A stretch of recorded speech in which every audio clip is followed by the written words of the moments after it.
Hello, everyone, and welcome to the P1 Broadcasting Network. It's Murph. It's Andrew Wood, and it's time for round number one of the Area 51 series live here on the P1 Broadcasting Network. And Wood, today we're at a familiar place. It is the Homestead Miami Speedway. Yes, Murph, it is the traditional opening race of the old IndyCar series. We used to start several seasons here at Homestead. So it's great to see that the Area 51 League is back in 2026 and starting at a track that is familiar as a starting point for many of these drivers. So we have a lot of new things happening, both the series and the car. I'm sure we'll get to some of that as we go, but it's really great to see, as you would expect, a great turnout for the first race. A bunch of new faces. It's going to take a little bit to get to know some people in some liveries, so hopefully you can work with me, especially. And yeah, I'm excited for a good race here. Homestead always happens to be a good start to the season for everyone. You know, Homestead is always an awesome start to the season, and as we look at some of those new names and new faces, one of the names that will be familiar to everybody here on the P1 Broadcasting Network, Kyle Clinworth is with us, and so Clindy has joined the ranks of Area 51. You've got returning drivers like Eric Peterson, Jeff Hysong, Craig Forsyth, Richie Hearn is here of IndyCar Las Vegas winning fame. Christopher is back. Charles Teed. So there are some familiar names. Matt Wagner's in the field. There are going to be some names that you have not seen on P1 before. Sam Cosner is one that jumps out. Sam Cosner, a driver for the Votive Racing League team. Gael Brooks, who we've swapped places, Gael and I. Gael Brooks is driving in this race tonight, Andrew. How about that? You know, I was going to make a comment after the race started about that. My old broadcast partner for several seasons in this league. Yeah, it's kind of like an outer body experience, hearing your voice as the lead and not his, and him in the car and not you.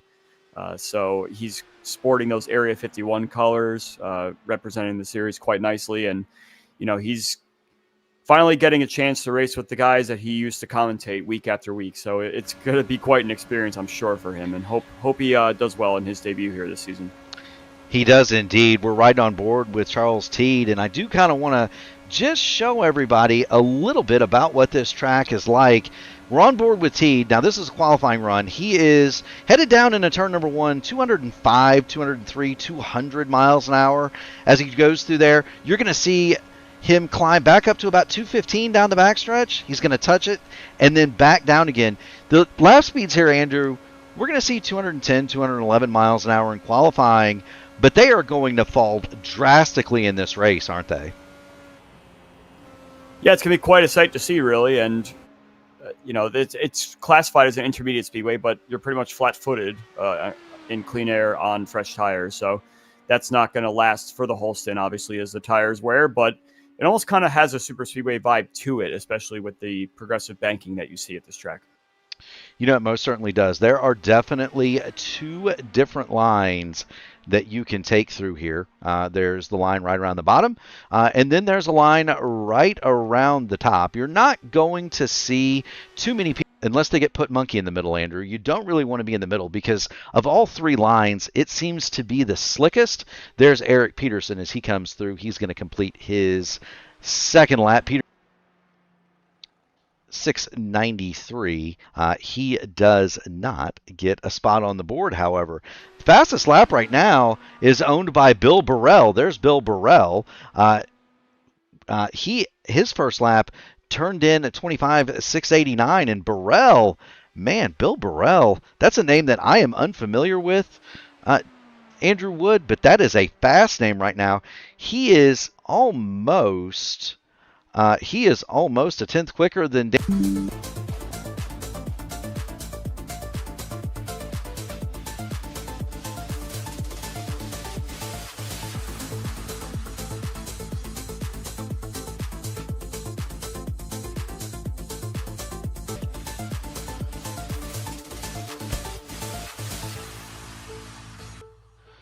All right. Well, I do appreciate everybody's patience. We are seeming to experience just a little bit of technical difficulty. On the pole for the race, Christopher, 208.5908 miles an hour. Shane Coker is going to beat his outside. Matty Wagner, Mason Mitchum, row 2. Bill Burrell, Daniel the Cat Durazo are row 3. Jim Herrick, Charles Teed make up row 4. Frank Irwin Jr. and Wayne Campbell will make up the 5th row. Starting in 11th.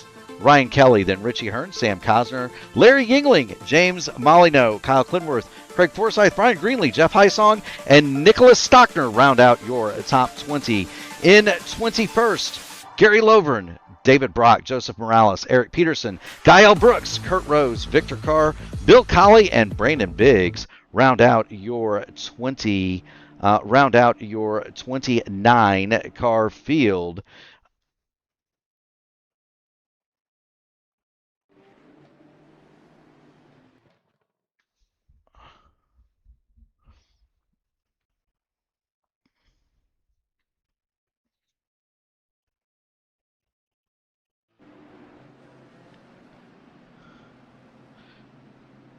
All right. I do appreciate everybody's patience. Christopher has led him away from the pit lane. Andrew Wood, you got a copy?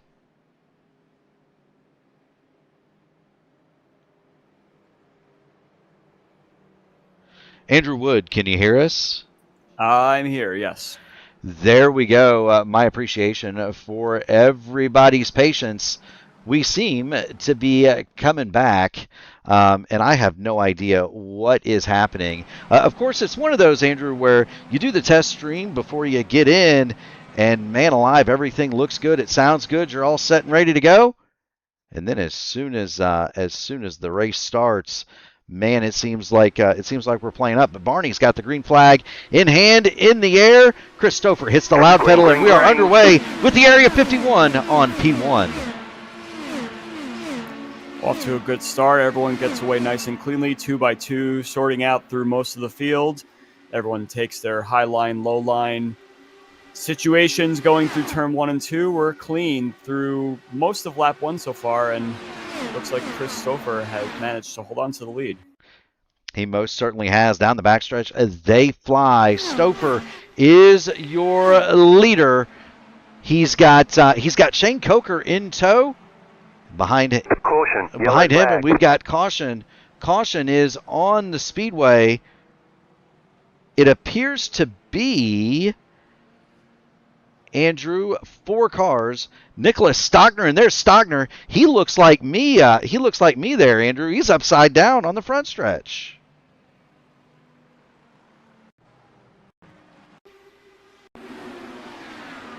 Here we go. We're going to have a look.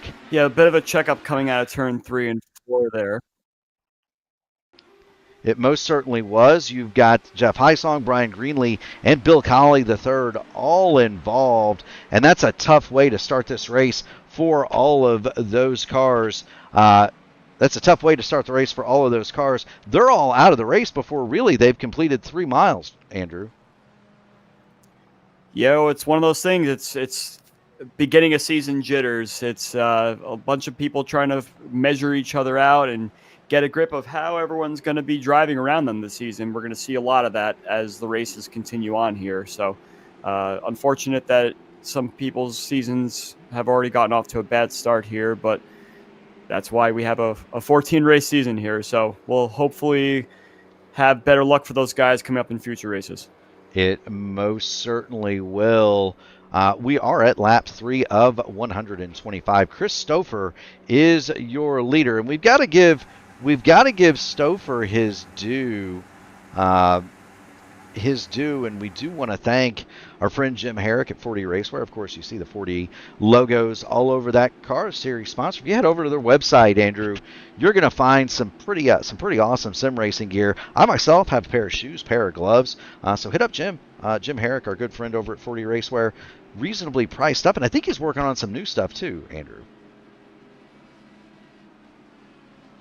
Always ready for new designs, new equipment, new new gear, I guess is the best way to put it, really.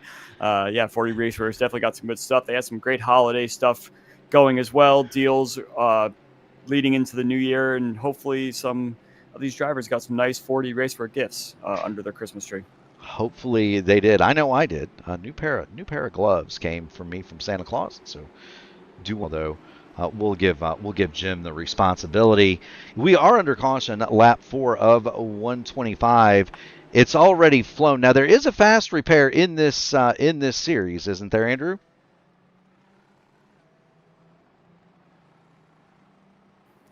Yes, there is one fast repair that all these drivers get. So those drivers that were involved in that first lap incident there do get a chance to go back on track. It looks like all but Nicholas Stockner managed to keep their lead lap situation going, but that's their one mulligan. So another incident, and that would spell end of race for those guys. So hopefully they're a little more vigilant. They got off to a rough start there, but going forward, I'm sure there'll be some more, I guess caution is not really the word I should be using, but a little more careful driving around some other drivers that we don't necessarily see week in, week out. So I think it's going to be a very interesting go from here from those guys that now have to drive it just a little bit more carefully. And that's something that you raise, and that's a great point, Andrew. It is a fast repair league, and that is a gift. When you're in that kind of a situation, you get that gift, right? You have the ability to you have that gift. You have that ability to get your car fixed. The problem with this situation is it's 5 laps into 125 lapper. Now you've used it, and so for the next 200 something miles, you have to be super, super careful as Chris Stouffer wastes no time. He's on the loud button. Chris Stouffer heads back toward the start-finish line. We are under green one more time. One more time, Andrew.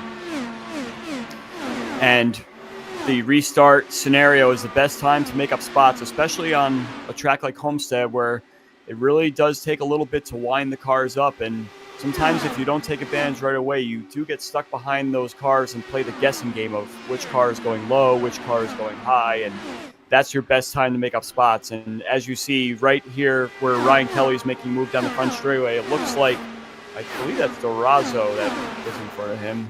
No, actually it's Jim Herrick. He got a little bit checked up in the exit of 4, and Kelly was ready to make that move, boxing in. That might have been Durazo, or that's Frank Irwin Jr., actually, who got a little boxed in there. So Frank Irwin Jr. loses a couple spots.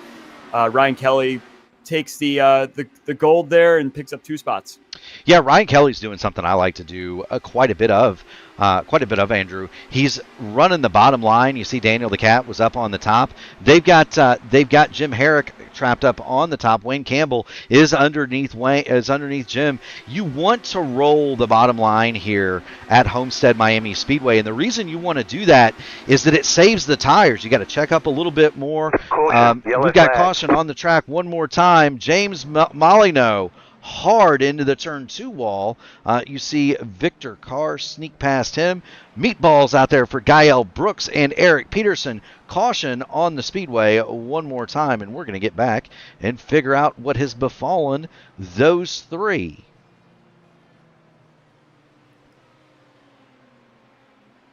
Unfortunately, Murph, it looks like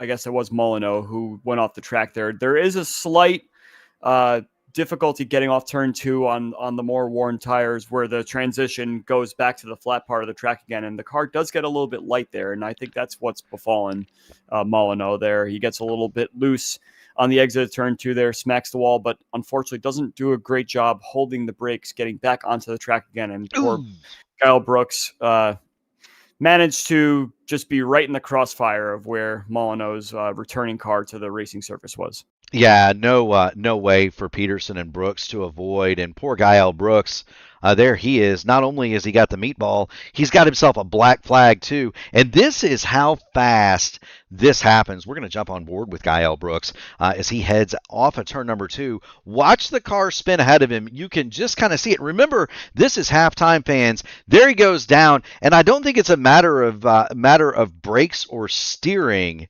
Andrew, I don't think Guile Brooks ever had a chance as fast as that car was traveling.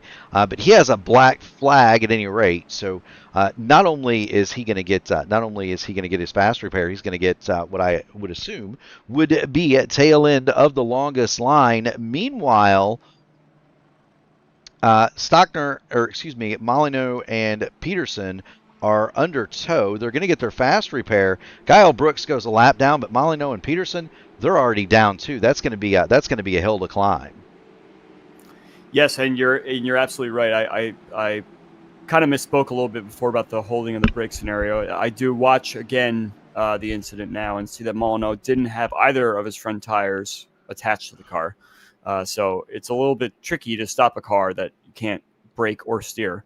So that right there is just a very unfortunate scenario for Guile Brooks and Eric Peterson that, just like you said, had absolutely no chance of avoiding any sort of impact there. So very, very unfortunate. And as we talk now, it's the first race of the season, and the curse continues. And these drivers are having a little bit of a hard time keeping themselves clean, and hopefully they have some better luck once the fast repair is deployed. Hopefully so. Eric Peterson's still under tow, as is Molyneux. Molyneux now leaving pit road. Peterson still waiting to leave. They're going to be Peterson now 3 laps down. Do want to thank everybody for tuning in, of course, on the P1 Broadcasting Network. If you haven't already done so, make sure you smash the like button on the video, ring that bell, subscribe to P1 so that you can be notified of all future iRacing action. Do want to thank everybody in attendance. We've got the normal crew, Andrew Wood. You're going to get really familiar with names like Paula Scory, Craig Segerman. In the chat, that is Kyle Clinsworth's mom and I believe uncle, so longtime backers for him. Do want to welcome Indy next winner, Indy Kurgenbauer, to the chat. Wishing luck to all of his votive teammates, and hello from Ryren as well. He says the old guys rule from Roswell Motorsports. I couldn't agree more, Andrew. I'm old and slow. Christopher is not. He's got it back. He's got his right foot back down. We are under green one more time. I'm watching Ryan Kelly again to see if he has any restart magic here. Unfortunately, as he goes through turn 1 and 2, Durazo's right underneath him and is looking to take that spot. It's not fully taken yet, but Kelly was great in turn 3 and 4 last restart. Let's see if he has any tricks up his sleeve for this case. It looks like Durazo gets the advantage now and will take P6 away from Ryan Kelly. He will. Now, Daniel the Cat has the advantage. When he goes down to the bottom and everybody else goes up top, I really like that line. You see Shane Coker ahead of Durazo, Coker up top, and that's just giving Durazo exactly what he wants. He's able to roll the bottom, Andrew,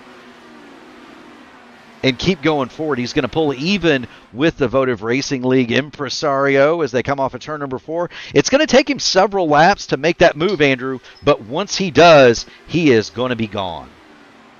I'm also watching Mason Mitchum, who's really taking the fight to Matt Wagner for second right now. Stouffer is gone. He is half a straightaway ahead of these two drivers battling for second, and that's mostly for the reason that these two cars are battling. Mitchum had the position briefly, but I think Wagner was able to kind of pinch him off a little bit in 1 and 2 last time by. So Wagner will keep second place, and now it's a matter of going to chase down the leader. It most certainly is. We are going to grab I was going to try to find the right rear suspension. I managed to have not clicked the right button, but it didn't matter because there goes Mason Mitchum to the bottom, and you can see him off the roll hoop. Matt Wagner not able to fight him off. Matty Wags is going to drop back to third. Mitchum is going to go to second, and he will set sail after Chris Stouffer. So nice, neat move from Mason Mitchum there. Mason Mitchum is I believe that's his second season racing Area 51. I don't know if he made a lot of the races last year, but he was definitely a name that was kind of sitting around mid-pack or so, maybe just outside the top 10 most of these races. Had a little bit of bad luck, and look at Mason go now. It's race 1, and he's showing his name up here with some iconic Area 51 drivers. So good on Mason, and hope he continues this trend going, and this could be a really good season for him if he's already showing some muscle early on.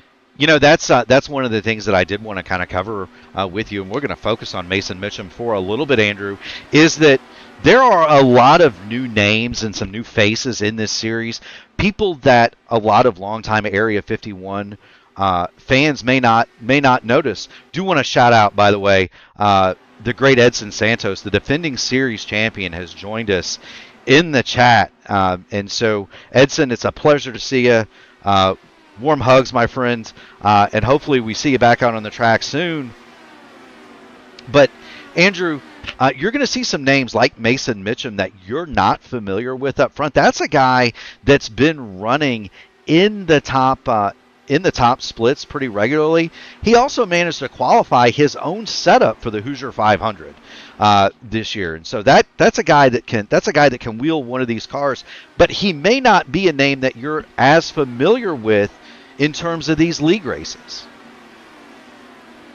Well, yeah, of course, Mason probably got his start racing these cars more regularly in Area 51 and possibly some other leagues in previous seasons. But yeah, it's definitely good to see some growth, especially these guys that join these leagues and don't necessarily have all the pace that they feel like they should have right off the bat. So I think it's very interesting to see the progression of some of these drivers, especially as they get into further seasons of Area 51. So Ryan Kelly is another one who kind of struck the scene quite well last season, which was his rookie season.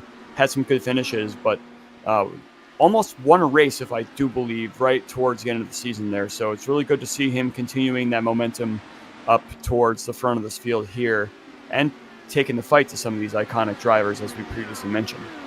He most certainly is. There's Ryan Kelly. He currently runs fifth. There's a name that you're going to see a lot on Sundays. That's Shane Coker. He runs the Votive Racing League. And there is a big one, Andrew Wood, coming up in his league Sunday night.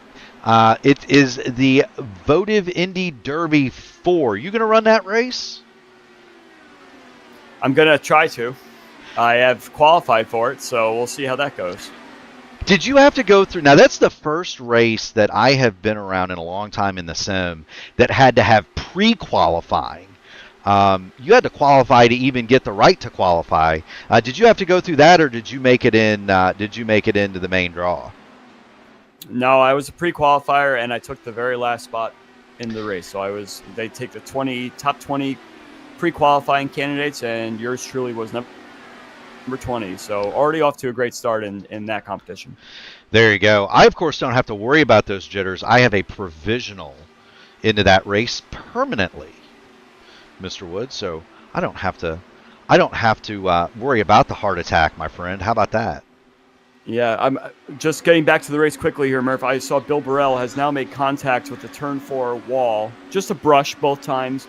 2 consecutive laps, and he has a complete swarming of cars all around him. This is battling for around 10th position, and Bill goes high again, keeps it off the wall this time, but he is losing spot after spot, and now we're going to go 3 wide possibly into turn 1. Yeah, there he is. You're looking at Kyle Clinworth, Larry Yingling, that Sam Cosner around Bill Burrell. There is definitely something amiss with that Bill Burrell machine. He had been running up in the top 5 until, as you say, a couple of brief brushes with the wall. And for Burrell, what do you do here? You just try to keep it out there as long as you can, Andrew, and then come in and hit the fast repair under your next stop? You know, I'm taking a look at Burrell's car. I don't see any wrinkle on the floor or anything, so I think it might just have been a brush, but as I was mentioning in the pre-race, this is definitely a momentum-based track. So once you have to lift and really let go of all that speed, if you have a lot of guys that are coming up behind you and have the room to make the move, you can just get shoved out of the way, which is exactly what happened to Burrell. And especially 2 laps in a row, unable to take the preferred line around turn 3 and 4 there. It really, really hurt his momentum. So that's why he dropped so many spots. But this battle here for I guess this is still battle for the top 10 for the most part. It's still getting very, very feisty right now. 2 by 2, I would say 3 rows back, even though they're kind of split up a little bit from a row standpoint. But Burrell now has fallen to the top 15 and about to lose another spot. Yeah, so these are cars that we have not yet talked about a lot. But Craig Forsyth leads this train. Craig Forsyth started this race 17th. He is up to 8th. Forsyth, the last time through, 26,992, 26.915 for the leader, Chris Stouffer, and so he is just as fast as his race-leading teammate Kyle Clinworth. Started 16th. He is now 9th, so he's been coming forward. There's Jim Herrick in 10th, and then Larry Gingling in 12th. He's up 3 spots. Frank Irwin Jr., he currently runs 12th. That is kind of the battle here. It is between from 9th and then Sam Cosner in the Votive Racing League machine and teammate Gary Lovern back to about 14th. Lovern is up 7 spots, but that's kind of the best battle on the track. As you see Yingling run to the inside of Jim Herrick. He's going to try to pick up a spot as well. I'm also watching Matt Wagner is falling back even more. Mitchum is now completely pulled away from him and is starting to track Stouffer down, but Durazo has now come up to the back of Matt Wagner. Tried about a lap ago or so to make a move. They were side by side. Couldn't get it done, but Durazo's aiming to go for it once again here. Durazo takes the low line. Wagner's up high. Wagner is definitely struggling on some pretty worn tires, it seems like now, and I imagine we got to start talking about pit stops here very shortly. You know, we would. One of the things that I do want to point out as you see Durazo battle to the inside of Matty Wags, Kyle Clinworth, who's running in 9th, is the only car among the top 10 that has made a pit stop.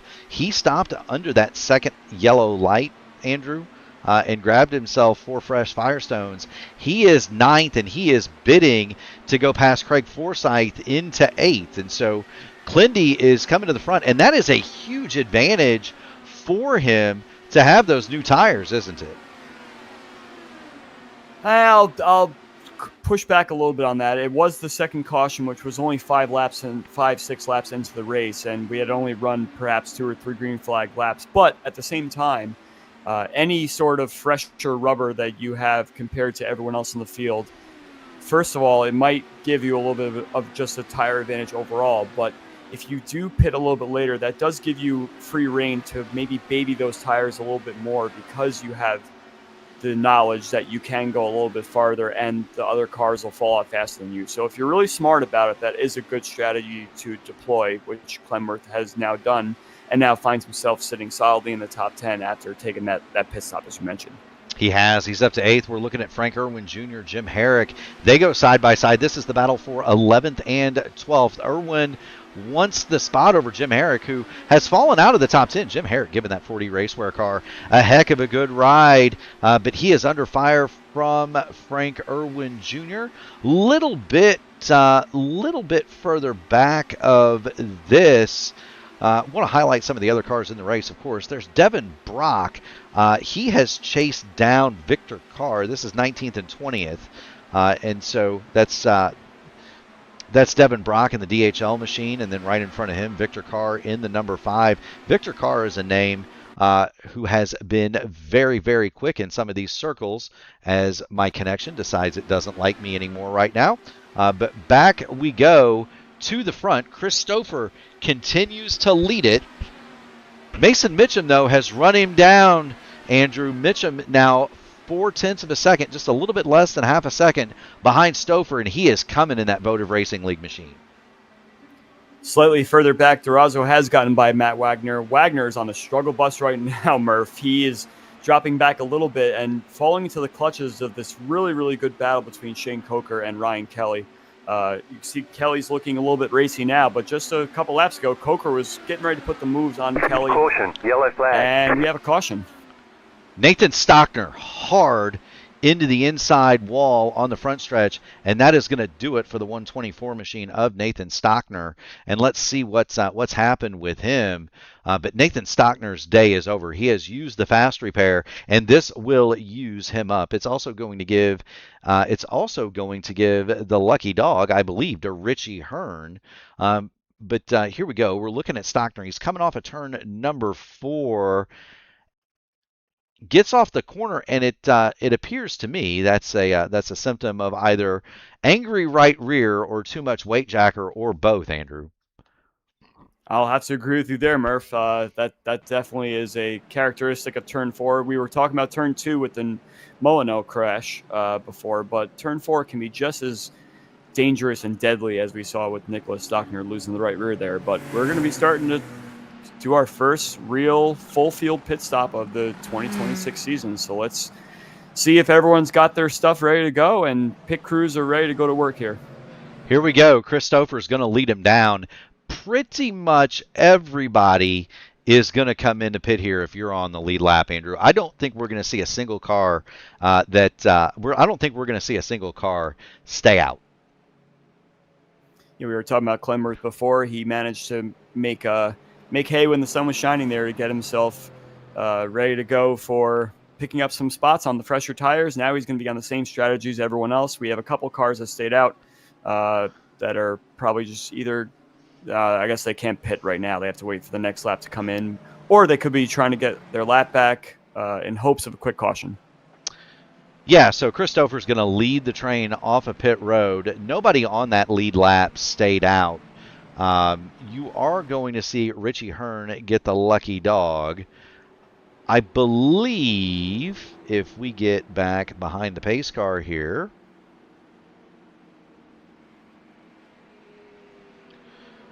the only car that stayed out,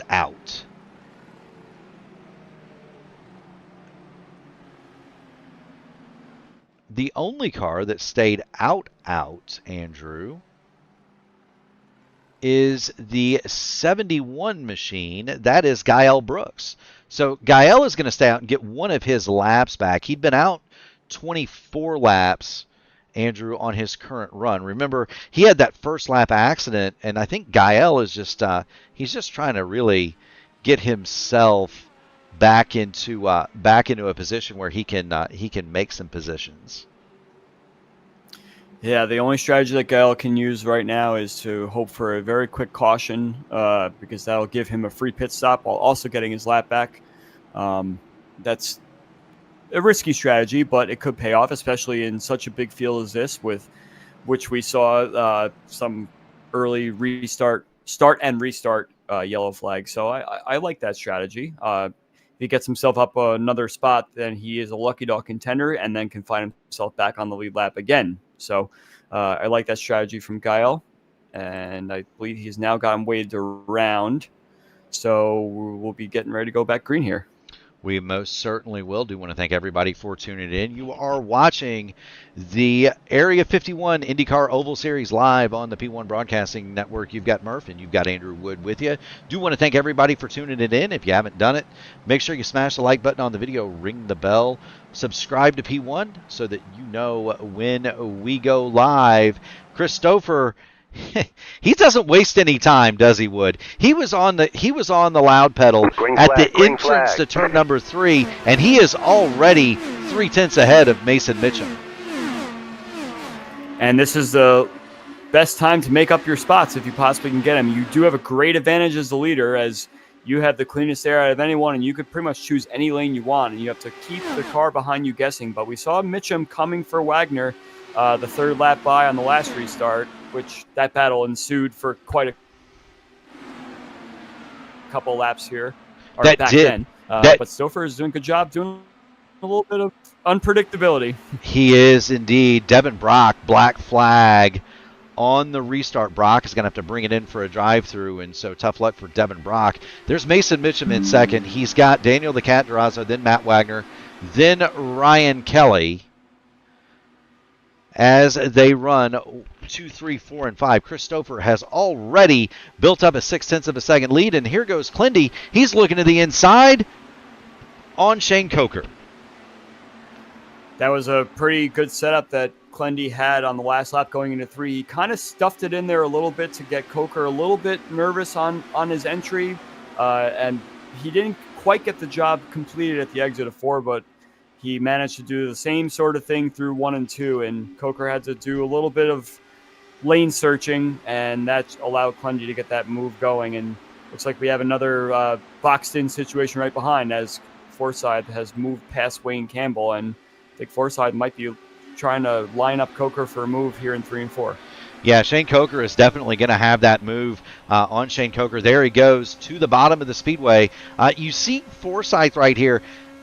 At the beginning of the run, we're 5 laps in, Andrew, you'll notice he's in 4th gear. Put that in the back of your mind. We're going to get back on board Craig Forsyth once he's got about 25 laps on these tires. I bet you he's downshifting into 4th gear, rolling the bottom of the Homestead Miami Speedway as Shane Coker fights back right to the inside of Craig Forsyth. Good little battle here for 7th and 8th. Yeah, I'm actually surprised that he was able to kind of hold on to that position, because sometimes throwing it into 3 in the hopes of getting the move done on the inside never really seems to pan out quite well, and it doesn't here either. But he really did give it quite a move there. I think Forsyth was trying to give just a little bit more room just for safety, knowing that he'd have the run down the front straightaway. So this battle will continue, but as we talked about in the pre-race there, the lines of these corners, it really does favor being on the outside to try and get that speed. It does when the tires are new. It can be rough out there as the tires wear, and that's something we're definitely going to want to watch and see. There was a barn burner of a race that this man, Kyle Clinworth, won, and he's got a fight right now with Daniel Durazo. Clindy 4th, Durazo is 3rd. Clinworth hunting the podium positions now. But there was a barn burner of a race between Clindy and Anna Klimek that has actually gone viral now on iRacing's social media, Andrew, where Clindy essentially used the top on the last lap on worn tires to slingshot, and we've got another yellow out here. It is Jim Herrick has found the cement down the middle of the backstretch. Caution is on the speedway for the 4th time in this now 49-lap-old race, and let's see what's happened to Jim here. He's kind of all alone, Andrew. I think this is going to be the same thing as the Molyneux wreck from earlier. Unfortunately, just got a little loose. And this time, luckily, it's only a single car incident.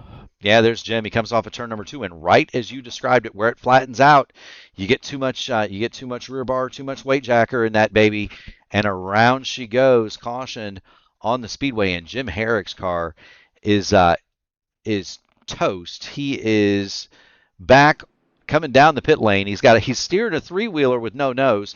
Now watch this, fans. This is what we mean by fast repair. Here comes Jim Herrick. He's going to park that baby in his pit stall, and boom, bink, he's back. There's your fast repair, right?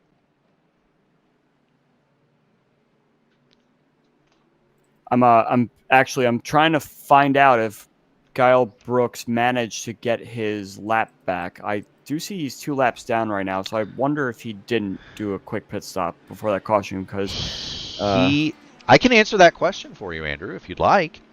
Please do. Kyle Brooks is 35 laps on his current run, so he made up his lap. He did get 1 back. He is now 2 down. Beneficiary of that caution is actually going to be Jim Herrick's teammate, Richie Hearn. Richie had been 2 laps down earlier. He is now back on the leader lap. Devin Brock goes to 1 lap down. Eric Peterson now 2 laps down, as is James Molyneux, as we watch Gael exit the pit lane. Chris Stouffer is leading a now split strategy, speaking of pit stops, Andrew. That's actually a very interesting call there. Yeah, I'm trying to reset my reset the field here in my own mind, because that was a very interesting move there. So obviously everyone's going to need to take 1 more pit stop from here, at least. But it's definitely a very interesting strategy to try and split it up like that. But track position means everything around here, as we've watched already, that it is very difficult to execute a pass around here and make it stick. So I do like the split strategy call here. It is. Now, they've been out for 12 laps now.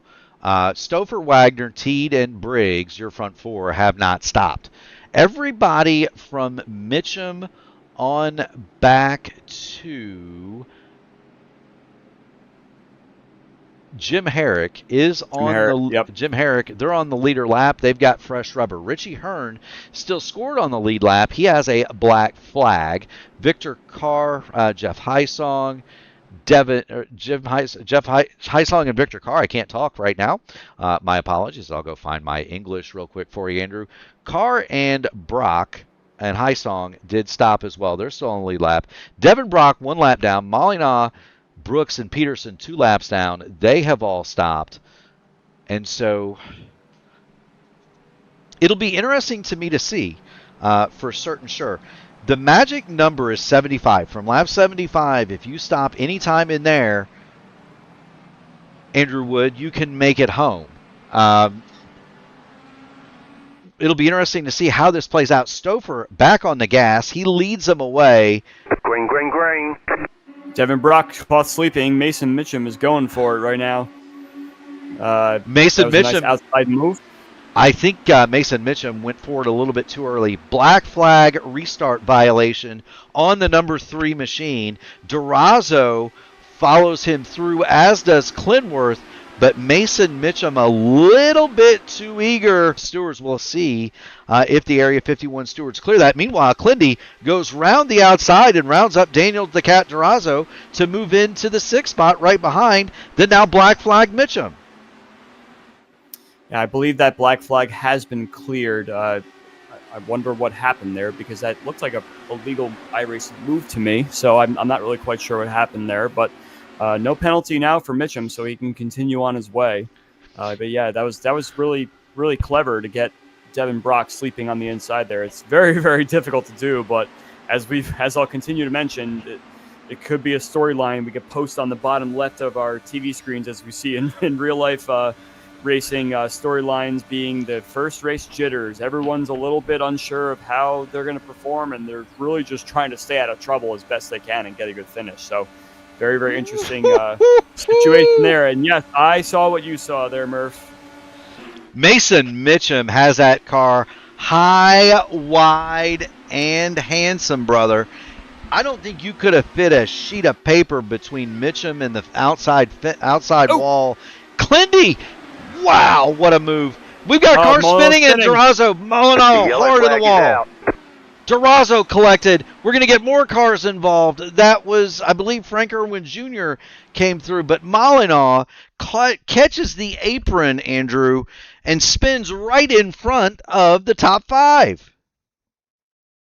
Yeah, so you were mentioning Clemworth. I saw I think that Molyneux just kind of lost where he was on the track. I think he saw Clendy maybe trying to make it 3 wide in the middle, and I think that was just a matter of looking at the wrong place, looking at the wrong spot of where he wanted to be. And next thing you know, that's where the apron begins, the transition off the bottom. And yeah, that's very unfortunate because he's spinning directly into the pack of the rest of the field, spinning his rear into the pack that's coming full speed towards him. I can't speak English either, Mark. Don't worry about it. Maybe we should call the race in French. What do you say, Andrew? Or German. Now, you've been to Germany recently, right? Well, first of all, parlez-vous français? That's a question. And yes, I was in Germany about 6 months ago. So I didn't learn much German there, but I don't think we could really do that. That's all right. You drove the wheels off of her, and that's the main thing.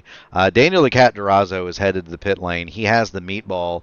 Durazo critically maintains his position on the leader lap, and so there he is.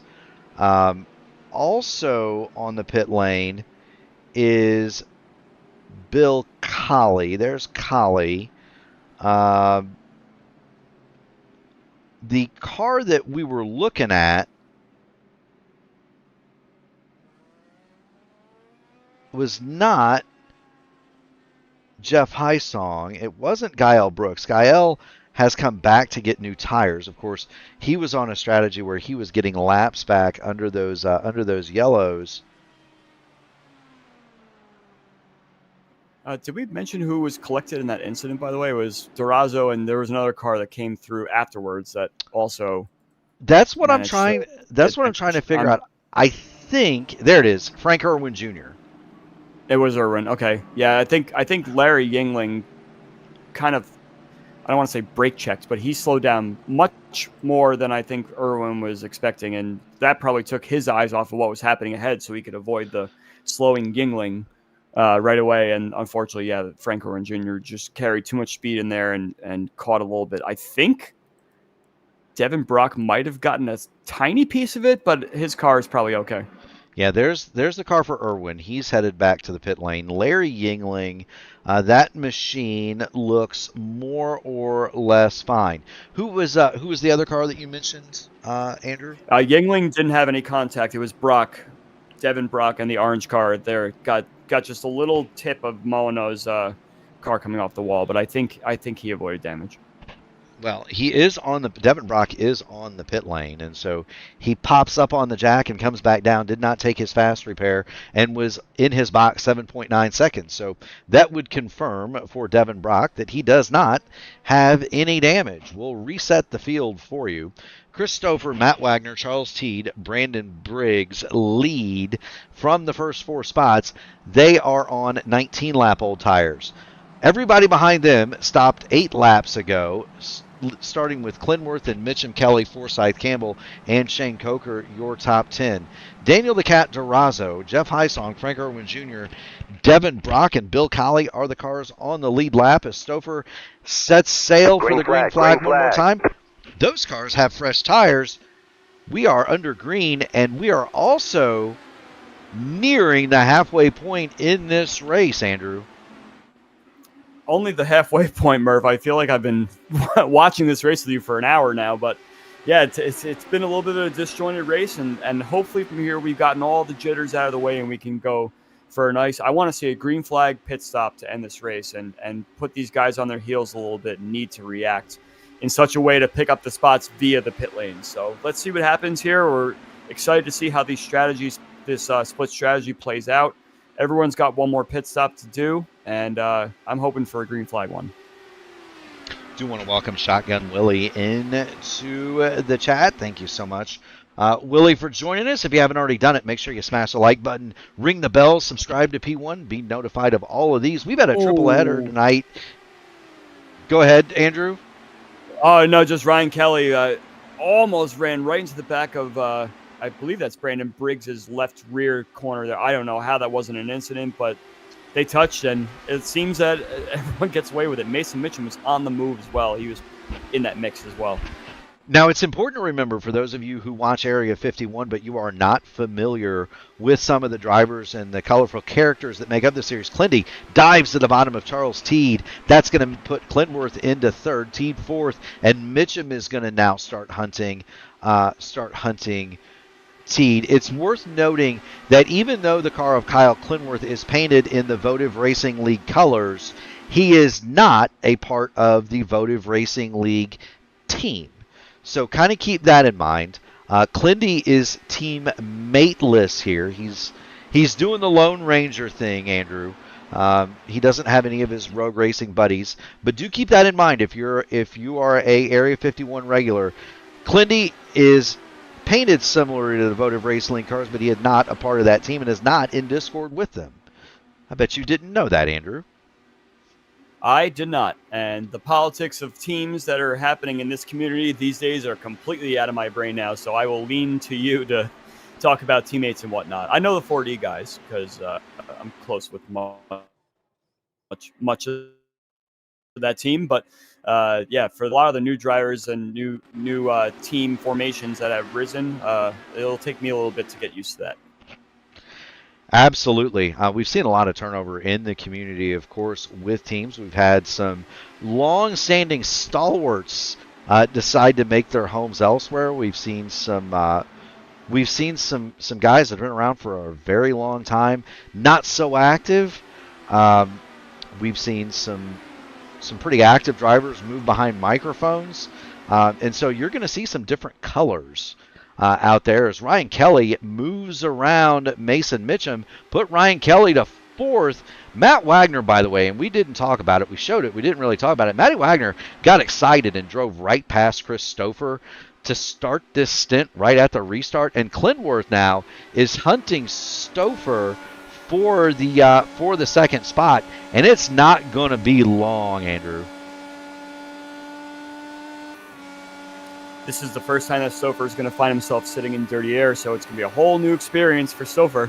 And you're right, is a bit of an adjustment, because if you're used to driving whatever line you want, and now you got to play which line does the guy ahead of me not take, it's an adjustment, especially if your momentum is changed in such a way. And yes, as you see, Clenworth is underneath right now, but as we saw with a couple other drivers, it's hard to hold that position going down the front straightaway, and Stouffer has a slight advantage right now, but Clenworth might take that bottom line and steal the spot at a 2.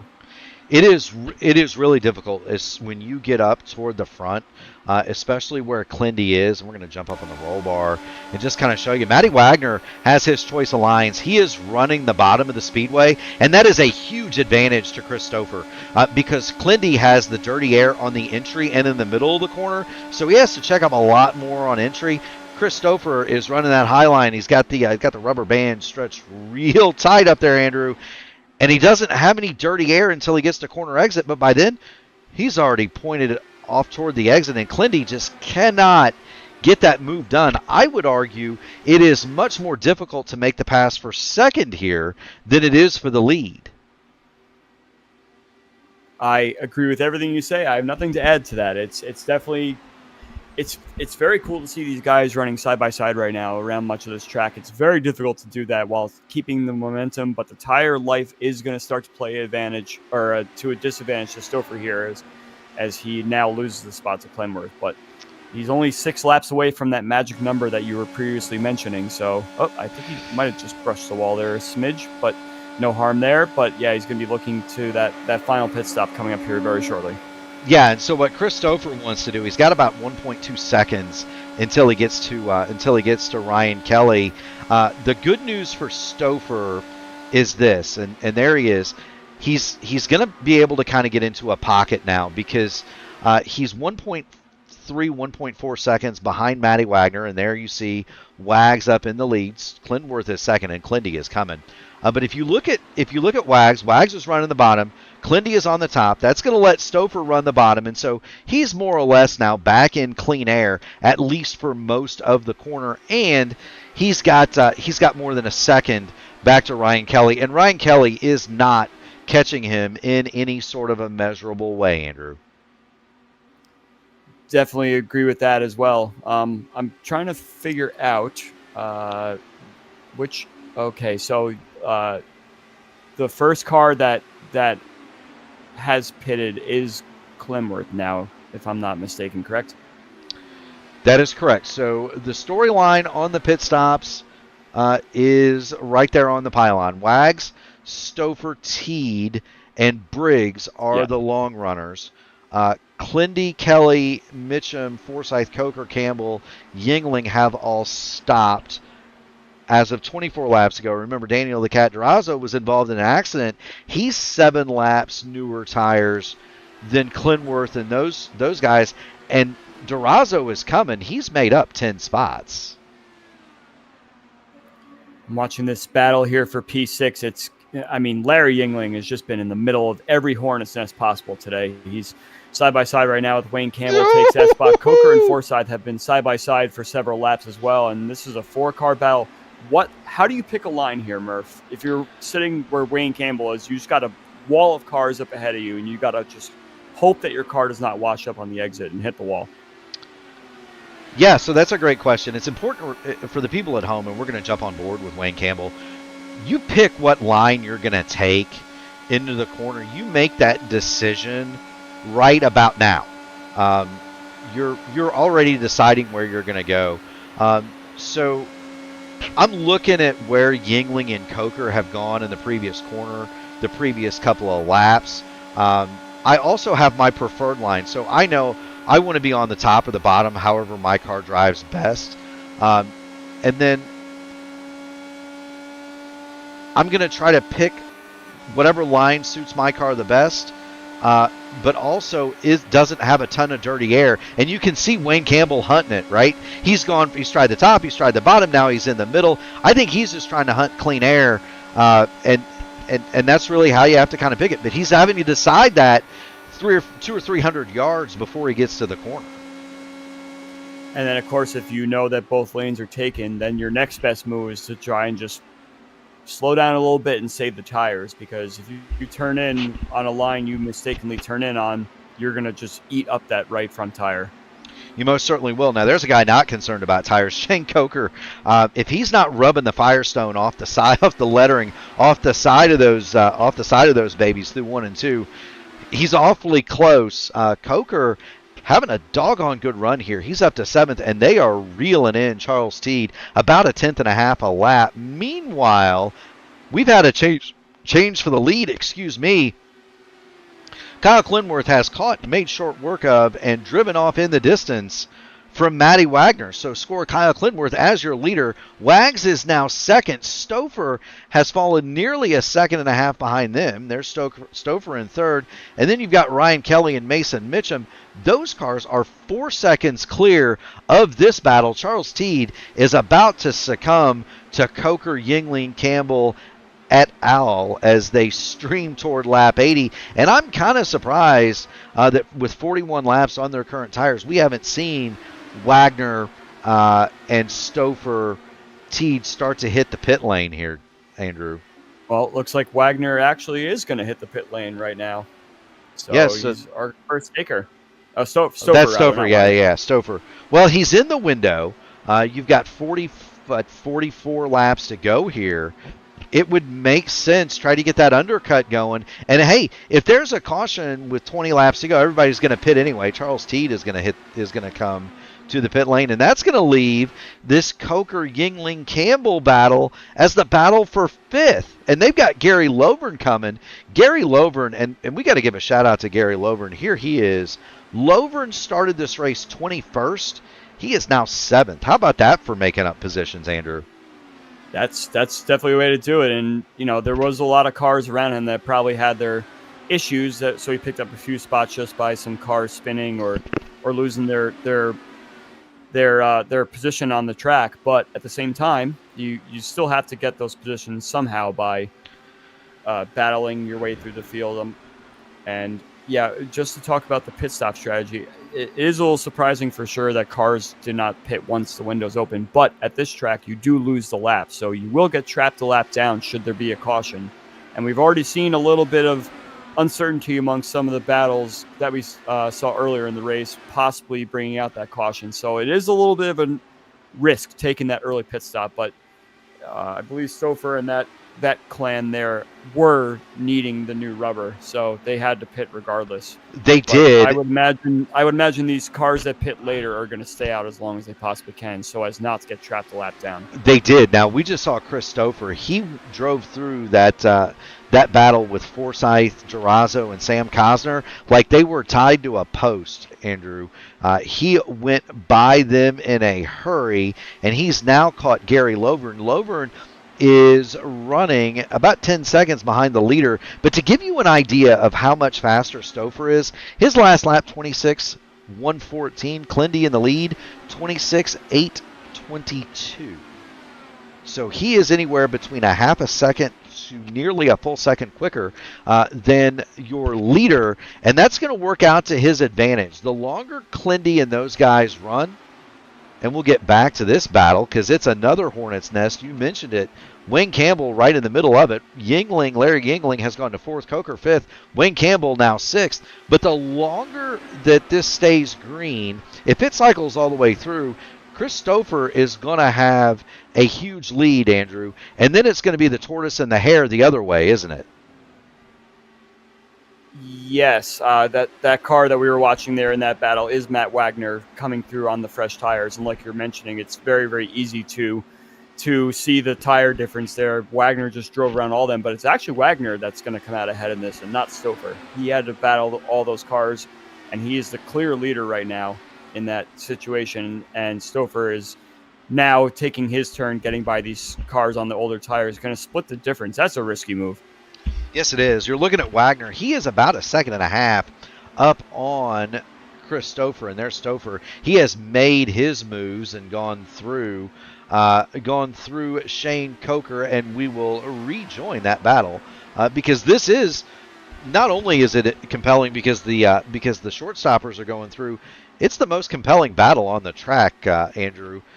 Right now, this is the closest fight for position that we have available.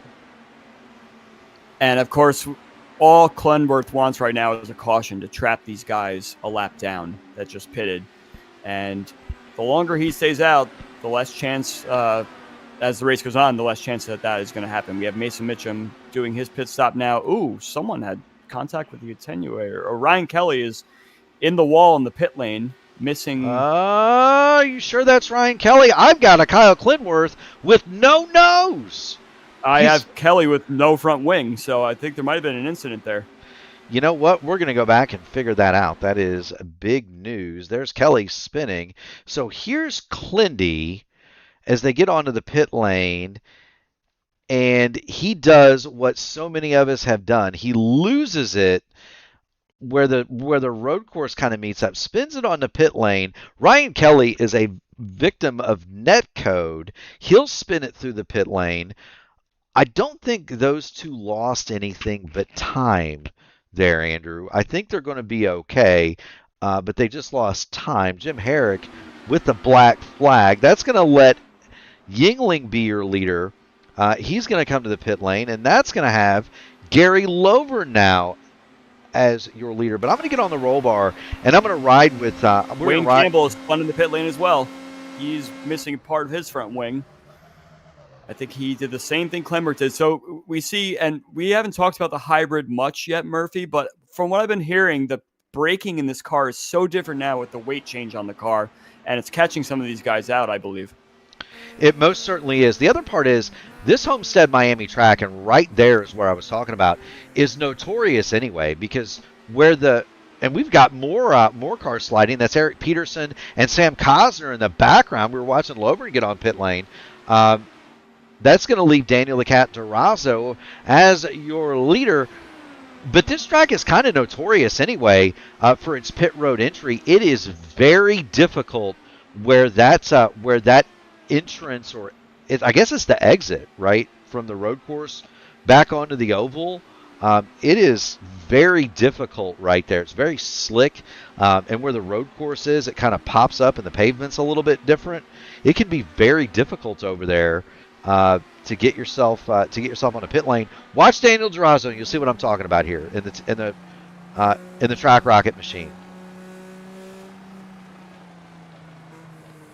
The cars are set up to be racing on the banking, so it's very difficult to get your car to not spin, and then adding on the extra weight difference that we were talking about before. It's definitely a tricky situation for much of these drivers. And I got my wish, Murph. I got my green flag pit stops that I was hoping for, and along with it came a lot of action. You most certainly did. Now, I got to ask, Andrew, you asked me earlier what I would be doing in that hornet's nest, and I kind of tried to walk people through my thought process. You've been in enough of these races, and you're also a pretty smart guy. Would you prefer the long run and have the fresh tires later, the short pit where you come get the tires early, you're trying to split the difference? What are your thoughts here? Frank Irwin Jr. has been out 38 laps, and he can probably go another 10 to 15 if he wants. Yeah, it's a good question, actually, because it really depends on the situation and how your race is panning out. So sometimes it is more beneficial to stay out because your tires are going to be the freshest out of everyone at the end, but you run the risk of losing more spots by staying out, and thus your lap times are increasing every lap. So I like to go somewhere in the middle personally, especially if I'm battling someone I know is faster than me on fresher tires. If I see that the delta is starting to close, that's really the time you need to pounce right there. Pitting early has the risk of getting a lap down, which is what Stouffer and Wagner were going through. But once everyone starts to do their pit stop, they could stay out and you still have to pit, and you're just going to go right to the back of the lead lap cars. So it is very situational. But for me personally, I like the somewhere in the middle approach. Speaking of that, Frank Irwin Jr. was the last car to head to the pit lane, and he went 39 laps. That's going to hand the lead back over to Matty Wagner. Wags enjoys a 2.6 second lead over Kyle Clinworth. There is Clindy. Clindy has a 8 lap tire advantage over Matty Wags. Chris Stouffer runs in third, and there you see him in that 4D racewear machine. There's Stouffer as he flies down the backstretch. It's another nearly 2.7 seconds back to Mason Mitchum. There's Mace. He runs in fourth, and Ryan Kelly is going to round out your top five. And what would you call that livery, Andrew Wood? Is that like a zebra-looking deal to you? Like a who are we looking at? Ryan Kelly, is that like a carbon fiber zebra? That's actually a really very detailed and colorful explanation. That's definitely what I would call that. And we got a good look at it when the piece of the front wing was missing. And unfortunately, that carbon fiber zebra did not have of all the parts of the car when we were taking a look at him down pit lane. I like that livery a lot, actually. I do too. We're looking at a battle now. This is 7th and 8th. Gary Lovern is 7th. Craig Forsyth is 8th, and Lovern has teammate Shane Coker behind him in 9th, and another Votive Racing League car, and Sam Cosner in 10th. That's a pretty doggone good showing for that crew. Put 3 cars in the top 10. Well, really 4, Mason Mitchum, so 4 cars in the top 10 for the Votive Racing League team. You've got Matty Wags in the lead. Clindy is coming. The last time, Andrew, it was a half a second in favor of the 37. So even with that spin, the contact, the new nose cone, he had to get himself righted, get his fast repair. Well, he did not get a fast repair. So how wild is that? He still got it. It's actually shocking to hear that. Yeah, you would imagine that any spin in the pit lane and trying to get yourself get back going straight again. Of course, Clendy just spun and he has to kind of reset a little bit. It was really Kelly that took the brunt of that situation there. But yeah, he had to get a repair and everything like that. So, wow, that's remarkable that he was somehow able to scrape together a decent pit stop there to get himself in the running to potentially win this race. Well, there he goes. He's going to have the lead here in another corner. He swings to the bottom of Matty Wagner, and with 104 laps on the board, Kyle Clinworth is going to go to the lead over Matty Wags. Score Clindy your leader, Wagner second, Stouffer third. Not only that, Clindy has the tire advantage with 8 fewer laps. He's got a freshly repaired car, and he is now going to set sail on the field. It's going to take, in my estimation, Andrew, it's going to take a caution. Unless Clindy does something, unless he does something wild and makes a mistake, he's in the catbird seat from here.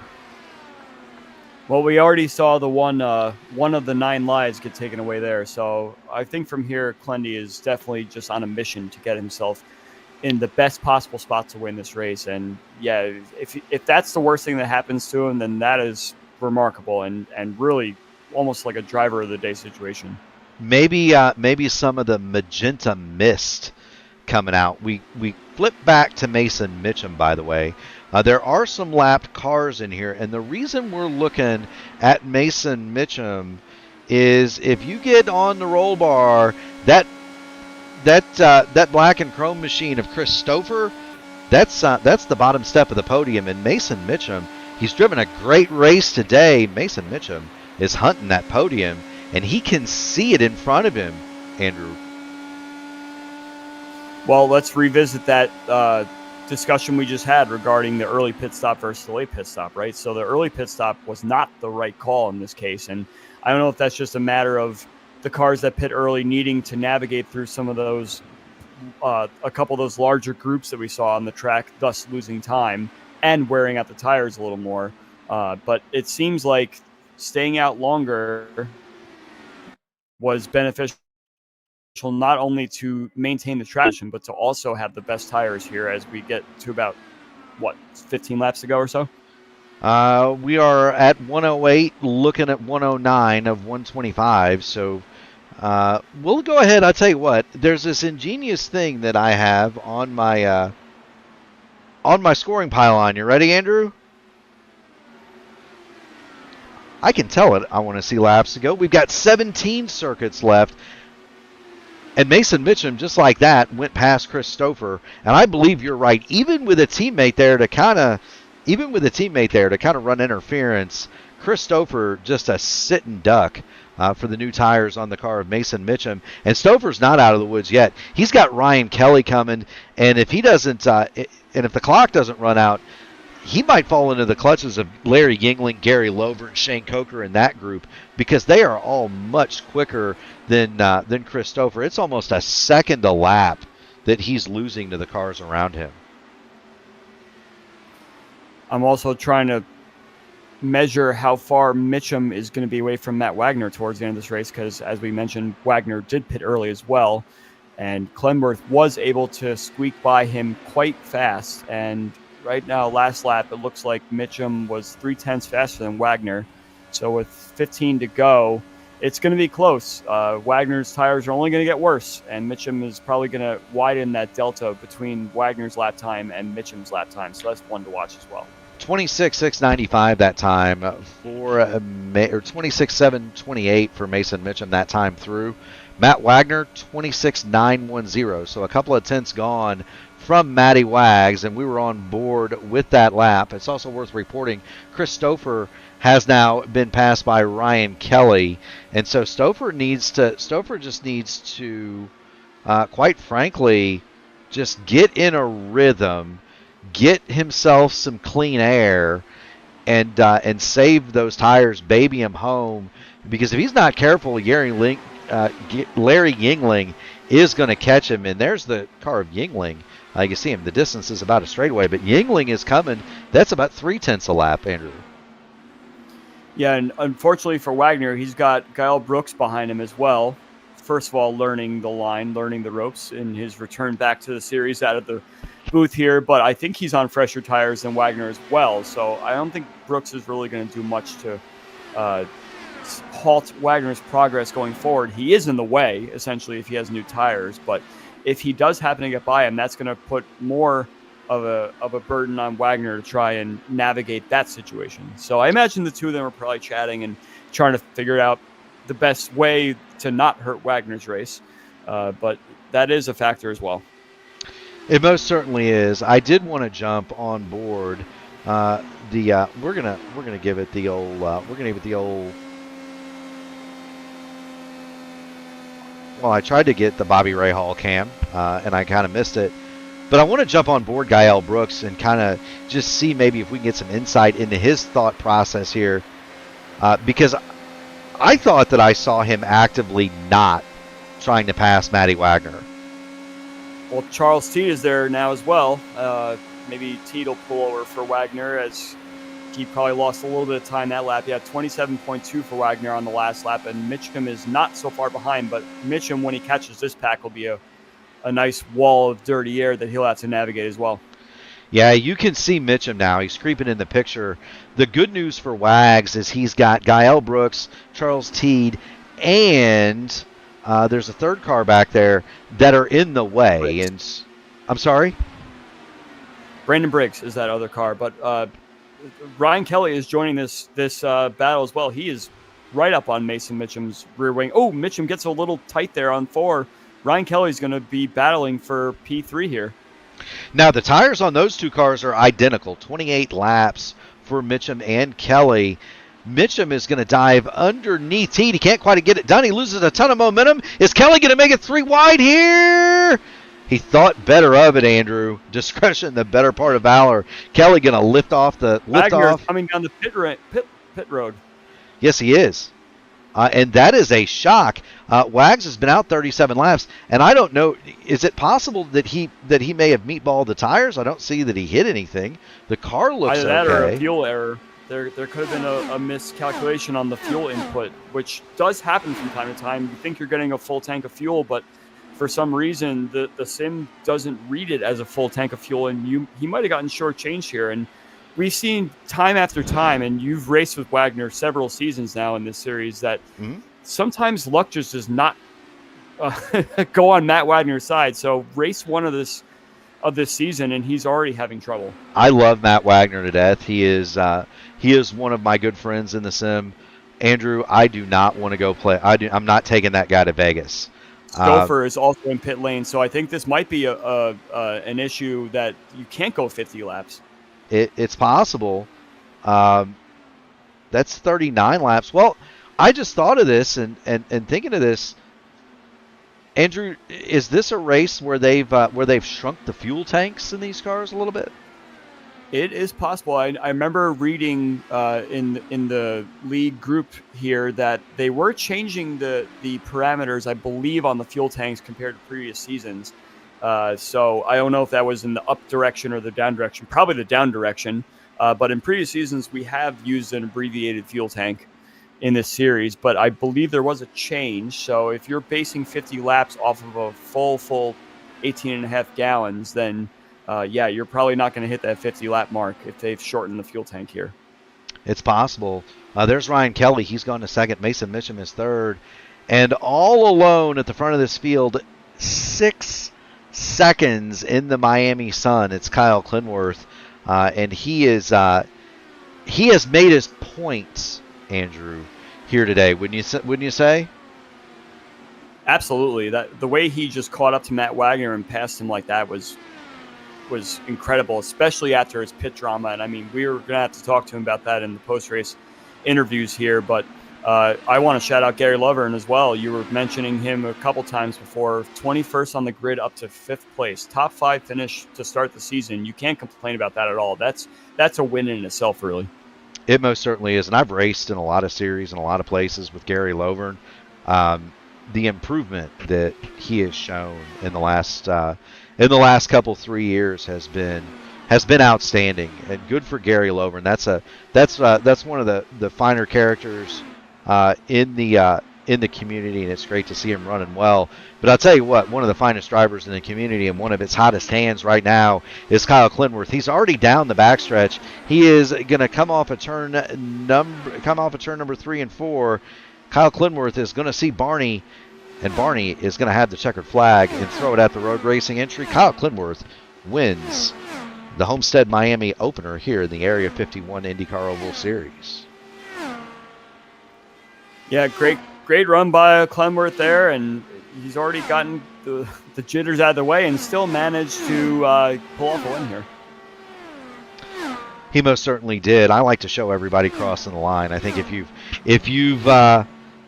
you've gone this far, you at least deserve to have the TV camera focus on your car as it gets into as it crosses the start-finish line. So good on all of our competitors who managed to finish the race today. I'll tell you what a heck of a race that was. I like a race like that, Andrew. I like one where you gotta think it through, you know? Yeah, and I mean, you kept us on our feet. We had a lot of the strategy calls wrong, but yeah, it wasn't just the drivers thinking; it was us thinking as well. And you know, it's our first race together, so we're gonna kind of like trip over each other a little bit in terms of trying to figure out who's on top and whatnot. But I'm excited to see where we go from here. We have 3 names on the podium here trying to make their name in this series, and it shakes the grid up quite nicely. And those are 3 new names, and that's going to be a story of Kyle Clinworth is your winner. Ryan Kelly second. Mason Mitchum brings it home with the bottom step on the podium. Larry Yingling and Gary Lovern, they're going to round out the top 5. 6 through 10, Shane Coker, Daniel the Cat Durazo, Craig Forsyth, Frank Irwin Jr., and Devin Barak. In the 11th spot, it's going to be Sam Cosner, Kurt Rose. Joseph Morales is 13th. A shout out to Joseph Morales. That's a guy that's had a lot of bad luck, and I am so very happy to see him run in the top half of this field, Andrew. 14th, Wayne Campbell. Jeff Heisong is 15th. Matty Wags, the late pit stop, drops him to 16th. Bill Burrell, Victor Carr, Chris Stouffer, same boat as Matty Wagner, and Bill Colley. And how about Bill Colley with a top 20 run? That's a great run for him. Bill Colley is going to finish in 20th and 21st. Charles Teed, Brandon Briggs, 22nd. Eric Peterson, 23rd. All these cars 2 laps down now. Richie Hearn, 24th. A bad day at the office for him. Kyle Brooks, his return to the cockpit. He's going to be 25th. Jim Herrick, 26th. James Molyneux, Brian Greenlee, and Nicholas Stockner round out the race. They are out of the race.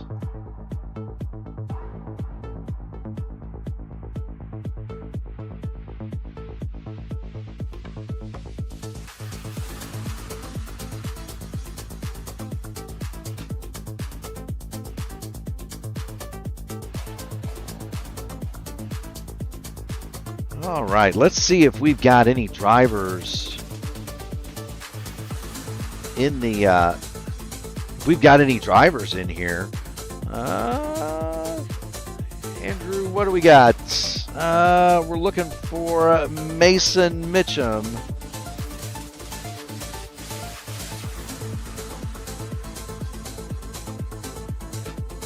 There we go.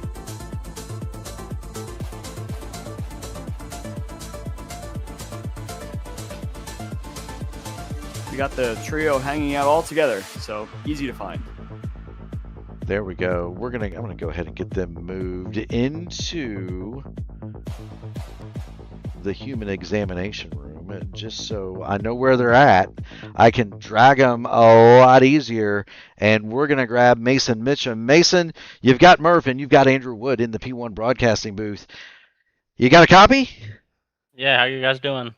I'll tell you what, my man. What a run to open the season. You were fast. You were fast off the drop. You led this race a little bit. Talk to us a little bit about. About your run to the third spot there tonight, my man. Yeah, so on this one, I knew it was going to be a tire burner. There was some interesting things that happened at the beginning of the race and about halfway through with a few cautions that kind of made it to where, didn't have to worry about burning your tires off so bad because you could keep pitting. But then on the later in the runs, I was, trying to stay out there as long as I could so I could get a nice overcut for that last run. And the only thing that I'm really disappointed in, unfortunately, is I could not hold off Ryan Kelly. I was like I would get out to like a 2.5 second lead. I was like, this time I got him cooked. Nope.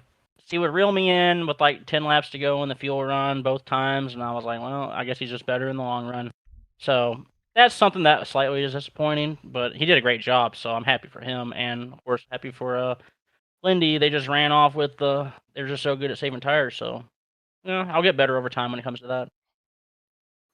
Yeah, Mason, this is a return season for you. You were I was mentioning during the broadcast there that you were slightly farther down the pack and looking at a bunch of rear wings last season, and you've taken quite the step forward and just in the first race here even. So talk a little bit about your growth and what you've been working on and what advice you've been given.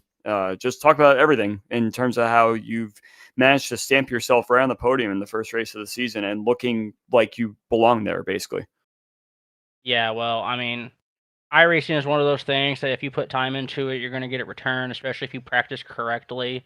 And definitely getting a lot of tips from like Clindy on how to go longer on my tires. That was probably my Achilles heel for a long time.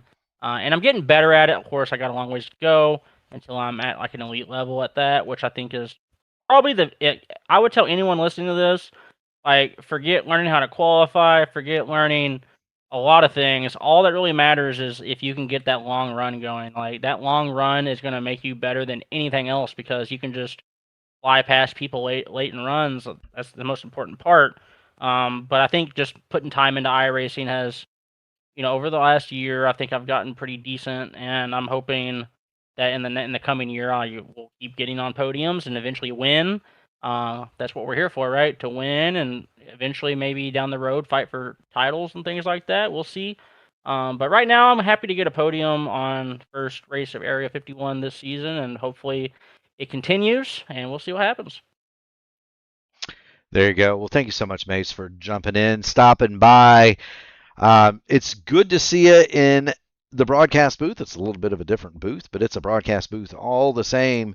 You know the drill, my man. Friends, family, sponsors, the floor is yours.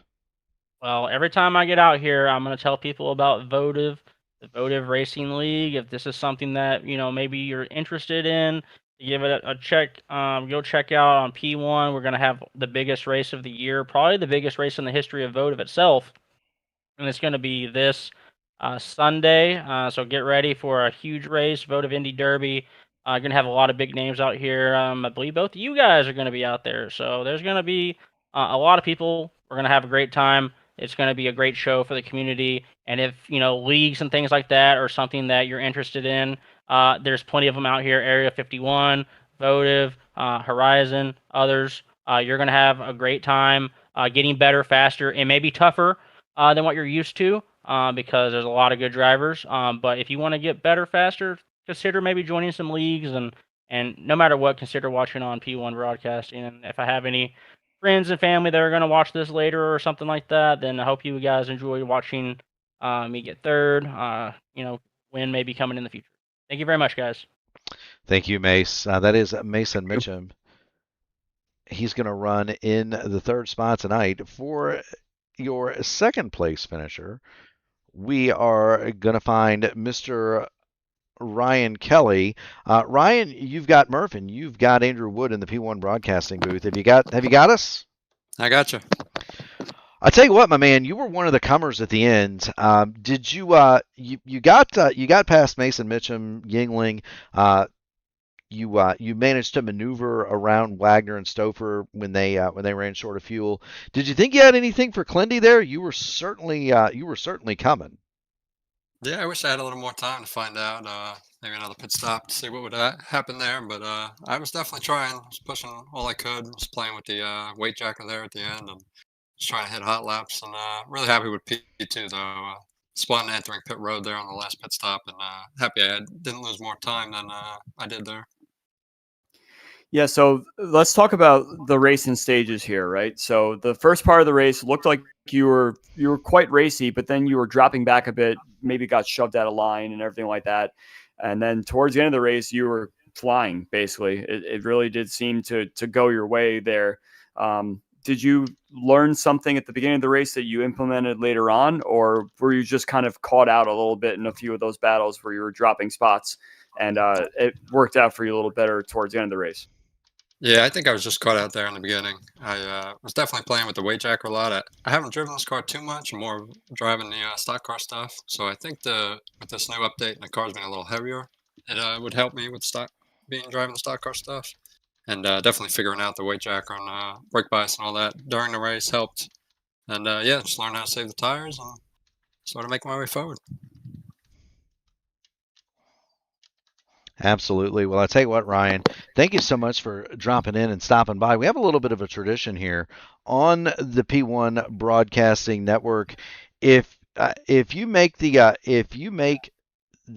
podium, you get in the interview room, you get the mic. But before you do that, I wouldn't be doing my job, and I wouldn't be satisfying my good friend Andrew Wood's curiosity if I didn't ask about your livery. I likened it to a carbon fiber zebra earlier. So talk to us about your car a minute before you get to the shout outs. Yeah, I didn't have any sponsors for the season, so I just figured we'd get something painted up cool here. Some of my teammates gave me a little bit of grief for it, but I think it looks pretty cool. So hopefully everyone enjoys it and squash the haters, Ryan. Yeah, that's right. Put them on the podium a little bit more this season, and yeah. You know, I tell you what, I remember Darrell Waltrip many years ago said, "Hey, if I don't," he said he never understood the point of cars that were sponsorless and refrigerator white. He said, to something to the effect that if he didn't have any sponsors, he'd have chrome and flames and all sorts of different eye-catching stuff on that baby to make it look good. So it's a good-looking hot rod. Oh, yeah. And we appreciate you. Friends, family, sponsor, shout-outs. The floor is yours. Yeah, my family watching tonight. Always appreciate them watching. My teammates couldn't have done this without them. And all the guys putting on the league, all the drivers. Should be a good season here. Looking forward to the rest of it.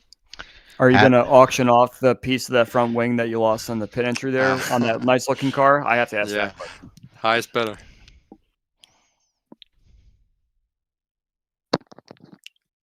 I'm sorry, Ryan. Go ahead. We didn't catch what you said. Andrew wants to know if you're going to auction off the front wing. Oh, sure. Yeah, whoever wants it, highest bidder. I think what you should do is we should put your front wing on Andrew's station wagon. It'd be perfect.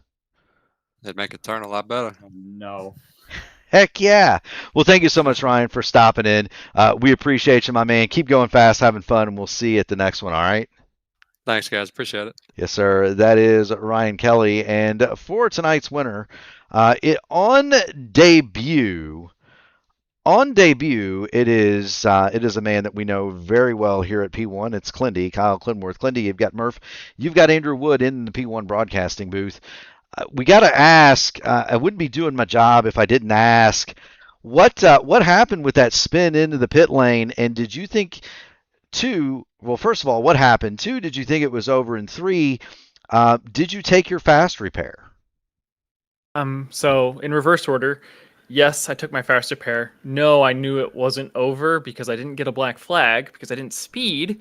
And one, I think I just carried 2 or 3 mile an hour too quick through that last bend. And when I hit the brakes, the hybrid weight shifted because it had filled up all the way because I took it a little differently than I had in the past. So when the hybrid is full on battery, it changes how the car handles under braking and how it handles when you're off the throttle entirely. And it kicked the rear. And so like I just tried to lock the fronts to have a stable trajectory so I knew where I was going to hit so I could hit it nose cone first. And that's what I did. I just needed to make it past pit entry, and I did. I just hate that Ryan was right behind me when it happened because he spun too. He said that he was going to spin whether I was there or not, but I don't feel good about it. But it put us on even footing and let Mason have a little fun. So and then the last part was what happened. So yeah, I'm bad, right? So I practiced a couple times in practice and thought it was fine. But I only did one with my tires totally cooked, right? I should have done more than one attempt with my tires cooked. I should have just not changed my tires, limped the car around, and done 3 or 4 different attempts because, at the end of the race, when we see the guy behind you at 2.6 seconds or whatever, and he's not moving, like, you're like, oh, this is close. Like, I can't afford to mess this up. I think I just pushed it 3 mile an hour too much. So, yeah, that's what happened. I thought my day was over. Or I did not think my day was over when I didn't see the black flag, and yes, I used my fast repair. We are all guilty of that. Even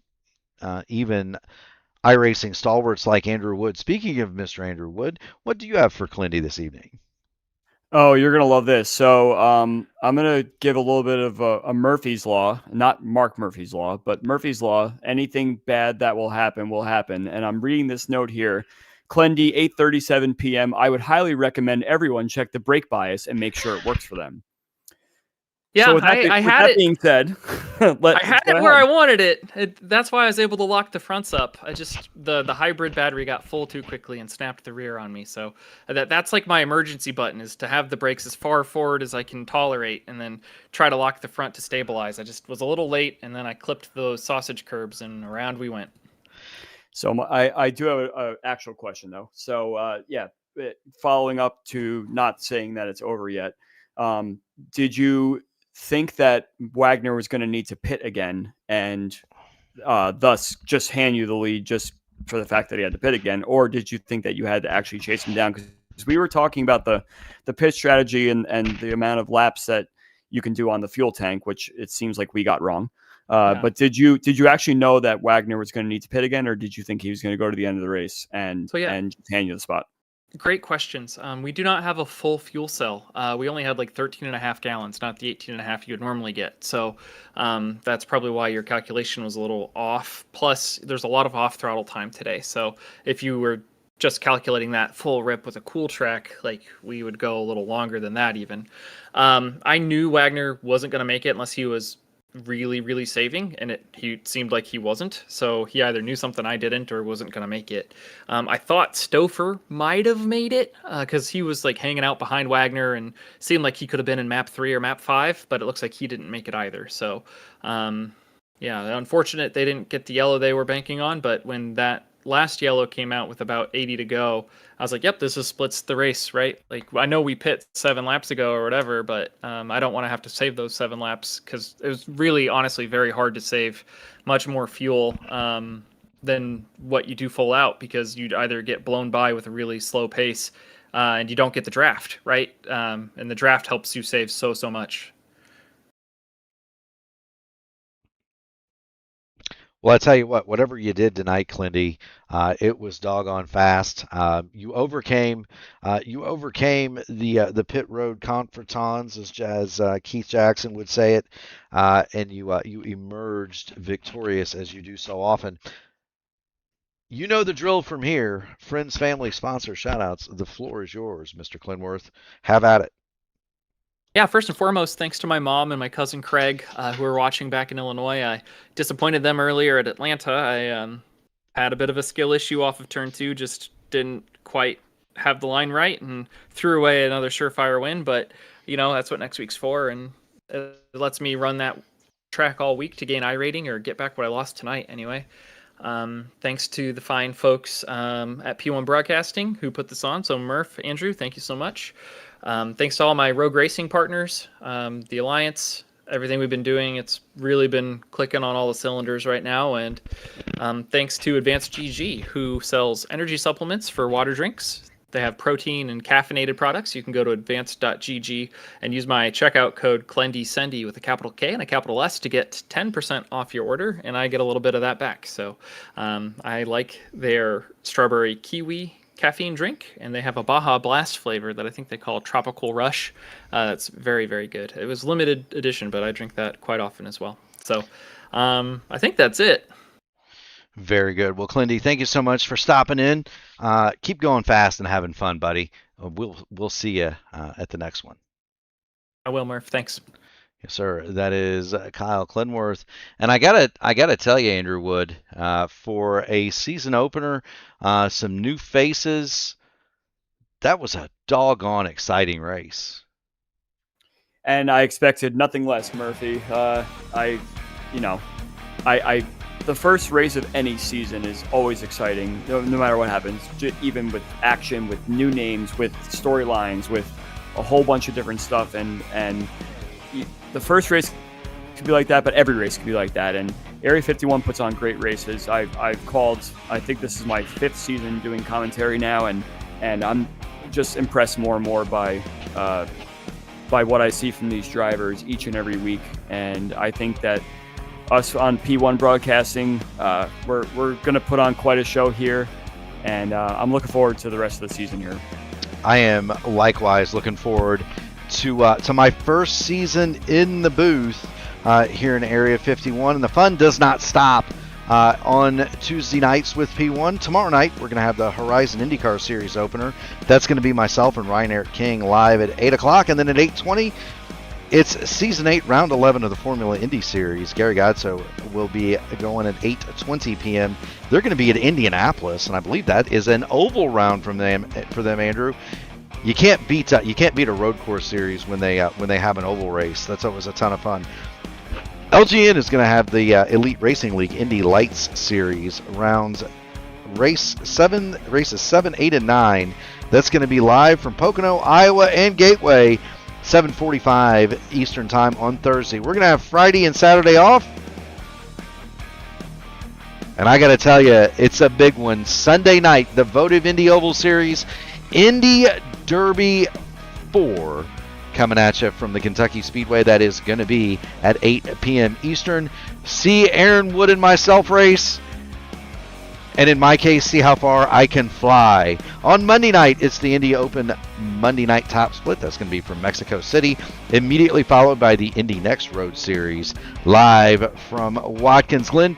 Next Tuesday, bring it right back here for a triple header.